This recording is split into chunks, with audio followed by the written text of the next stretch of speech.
Hello. So as promised, I just wanted to go over this number one again. And I realized that we made a mistake. So let's go over it. So we're looking at this number one right here. Let me change my color. Where's black? Oh well. Okay. So first thing I need to notice, I need something that either says x equals or y equals if I'm going to actually be able to do any substitution. So since neither of these are a clear cut y equals whatever, we have to change some stuff around. This second one down here, the one that's highlighted in green, looks a lot easier to manipulate. So that's the one I'm going to choose to change around, but you could choose either. So in order to get y by itself, I need to subtract x from both sides. And the reason for that is because if I subtract x, that gets rid of it, leaving y by itself. And then whatever you do on one side, you got to do to the other.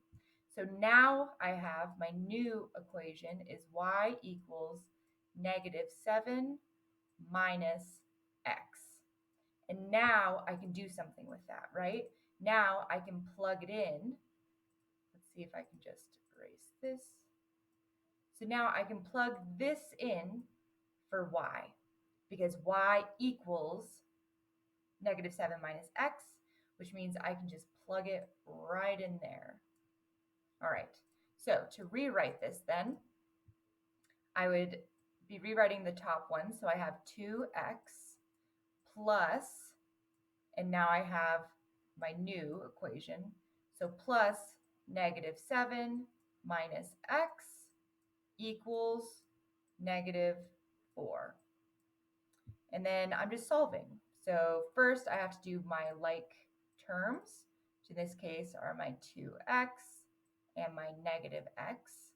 2x minus x is just 1x, or x. X plus a -7 is the same thing as -7 equals -4. And then I have to just get rid of this -7. To make -7 0, I just have to add 7 on both sides. Because if I add 7, that gets rid of it on this side. It makes it 0 on this side. And then 7, or -4 plus 7 is +3. So in the last class, there was a little bit of confusion about whether it was negative or positive, but a -4 plus 7 is a +3. If you have questions about that, reach out to me, okay? But we're not done, right? Now that I have my x, I still need to find my y. So I'm going to erase all this other work, or actually I'm going to just do it right below it. I think that'll be a little easier. I'm just going to change my color.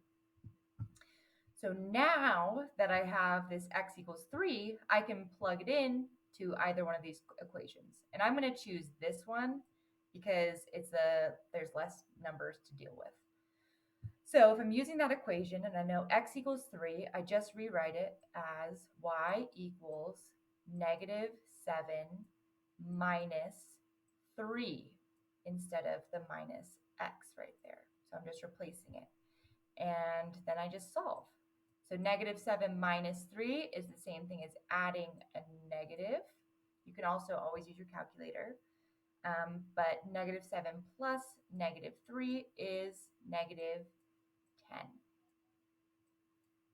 All right. Once more, I'm not completely finished yet because you have to write it as an ordered pair. And in this case, it's x comma y. So we have 3 comma -10. All right, and that's the answer. So go ahead and work on this number 2 on your own. And as always, reach out with questions. The big key thing to remember is that before you do anything, you have to turn one of these equations into a y equals whatever it may be. So you have to manipulate it so that it's y equals. Okay, I will talk to you all later.